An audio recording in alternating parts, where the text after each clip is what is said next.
Hi there, it's Jax. Just making a video to show a knife I just finished. So, this knife, I kind of worked on it all night. I made this knife a long time ago. I made it out of a circular saw blade, a pure high carbon one, so a carbon steel. A nice rusty old saw blade. Cut out the blade, and this was quite a while ago, last winter actually. And I went and I used a piece of bamboo for the handles. Now, and I also had this really heavy patina on the surface of the blade. So, anyways, last night, last night I decided to take the knife into the garage and clean up the blade, give it a high polish, and build a new handle for it, because the bamboo handles that I put on, I didn't do the greatest job. So anyways, I went out to the garage and I grabbed a. Well, I was looking at a bunch of different types of wood that I have, but I settled on something called Zircote, and that's one of my more exotic woods in my wood pile. I was looking at a hunk of walnut, and so anyways, I chose this Zircote, and it came in this great big 2x4 type of shape thing, so I had to take a skill saw and cut a few chunks off it, and then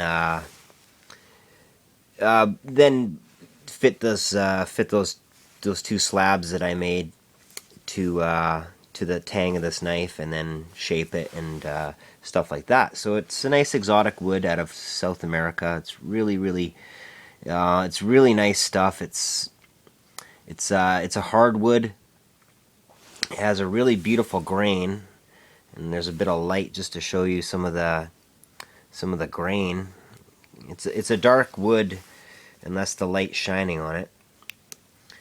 So turned out really beautiful. It's a really beautiful knife. It's comfortable. I did the handle really well, and I did the blade really well. The blade is one of those ones that I had to bolt between, since the stock is so thin. I was going for a radical slicer and just messing around with a really, a saw blade steel. So when I hardened and quenched and stuff like that, I was worried about this warping. So I had to bolt it between. I had to clamp it between two other pieces of steel, and then heat the whole unit up red hot, and then quench it. And that way, it wouldn't warp. So it wouldn't warp between those two pieces of plates of steel. Sandwiched between them, it wouldn't have much room to warp and get wavy and stuff like that.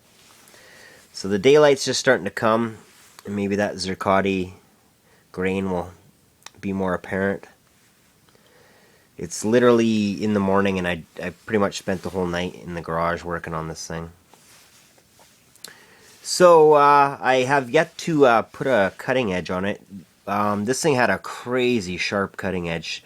I never really used it for cutting much, but it took me a while to put a good edge on it. And this one had a really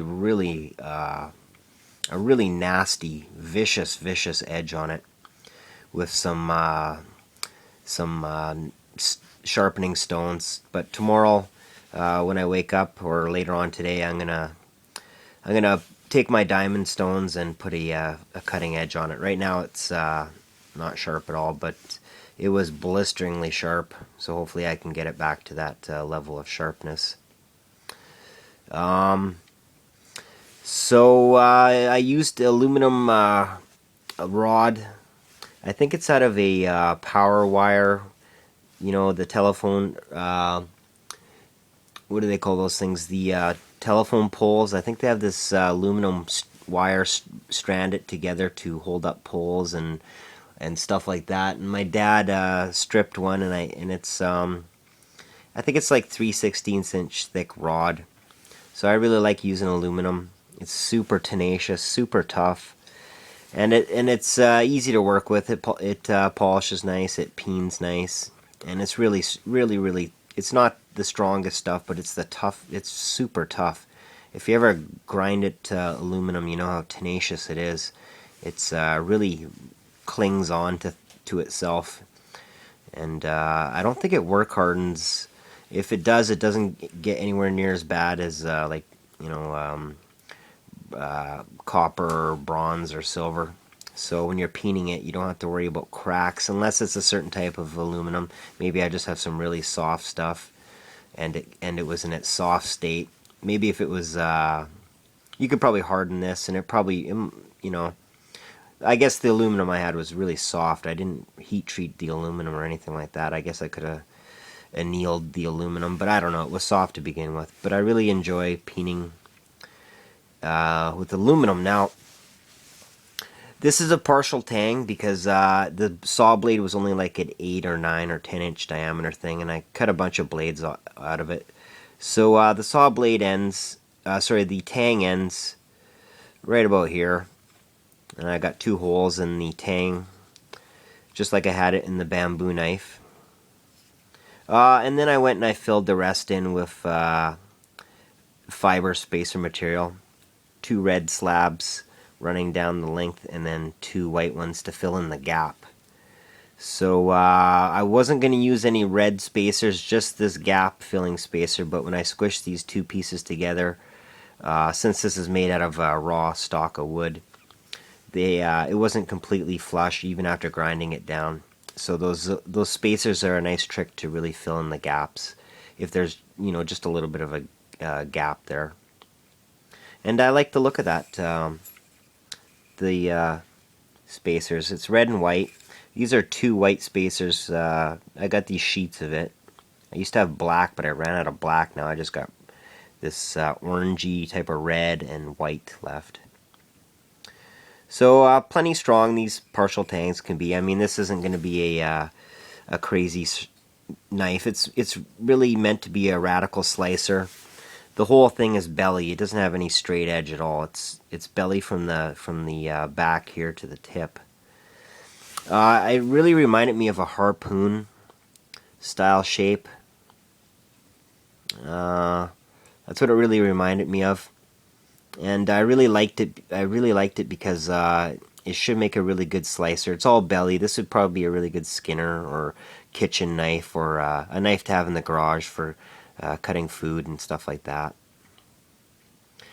So I was only going to go with 2 aluminum pins because I did some gluing back here on these fiber spacers, but I noticed it popped off, so I had to drill another hole after I had these 2 peened in here, and then pop some aluminum rod in there, and then peen for a back, just to clamp it all together really good.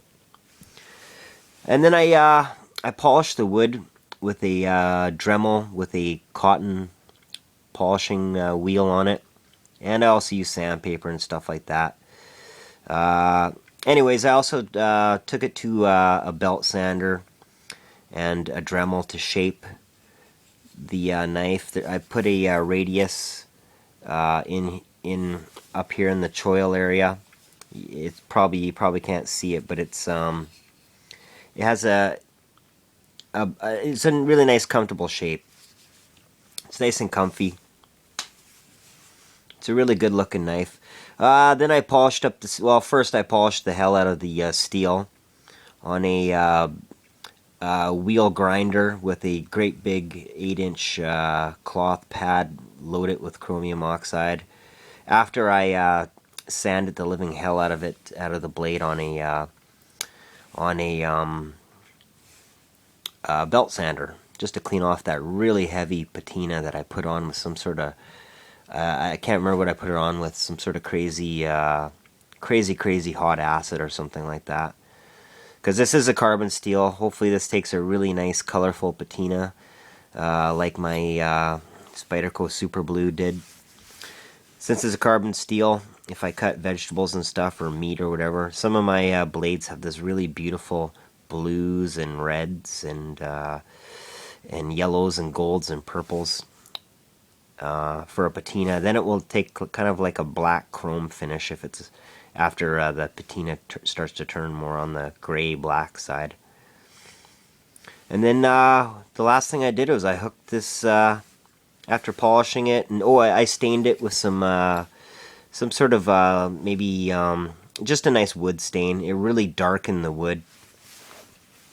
Just shining it with my flashlight. I mean, it was really light before I stained it, and then when I put that natural stain on the wood, so it soaks up into the wood, it really went dark. So I like that. It's a good looking knife.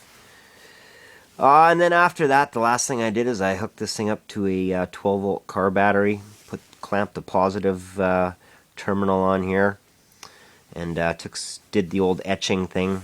I put nail polish on here and then scratched out my maker's mark, which is supposed to be a J with a B unified. But this one didn't turn out as fancy as I like, but it's still nice. It's burnt and etched really, really deep in there, so that's good.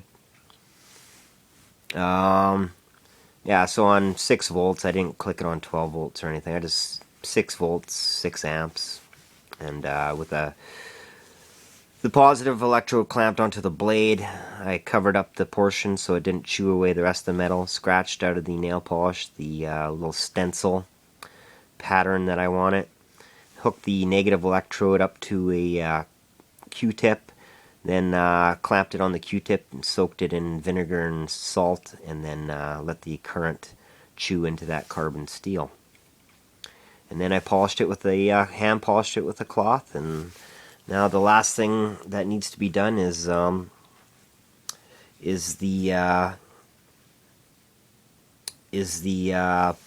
cutting edge. Just putting the final blade on, final cutting edge on it, I should say. But so, anyways, I'll just put this down here for a second. See that Zircote. Well, I guess you can't really see it, but anyways, it's a beautiful knife, and I'm really pleased with it. I hardened I hardened them pretty good and hard.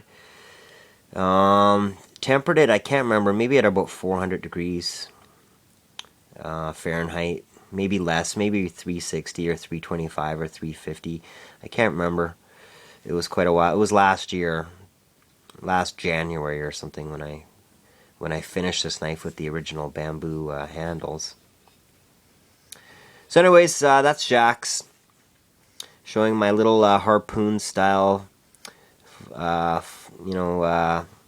blade. This looks pretty thin, and it's very stiff and very hard. It has very little flex, so this will be a great little kitchen / utility knife. These things are still strong at this thickness, strong enough to carve wood, stuff like that. You'd be surprised what a thin knife can go through, and they really cut really, really well. So anyways, Jack's here. Thank you for looking at my Zircote circular saw blade carbon little cute knife there. I'd have to say this thing's maybe around, well, the handle slabs are 3.5 inches, so it's about 7 inches long, probably almost 7 inches long, maybe a little bit more. Something like the size of a little bit bigger than a Cali 3 from Spyderco, something like that. Anyways, guys, Jack's here. I guess I better go to bed. It's like 10 in the morning. Thank you very much for watching, and beautiful Canadian day. Super cold out there. We got the moon up in the sky. Sun's just coming up. Beautiful sunrise here. It's like minus 30 something out right now. It's supposed to be a cold day with the wind chill. Minus 30 without the wind chill. It's supposed to be in the minus 40s with the wind chill. Anyways, guys, thanks for watching, and have a good day. See you later, and hope you enjoy making knives or checking some of my knives out. Thanks.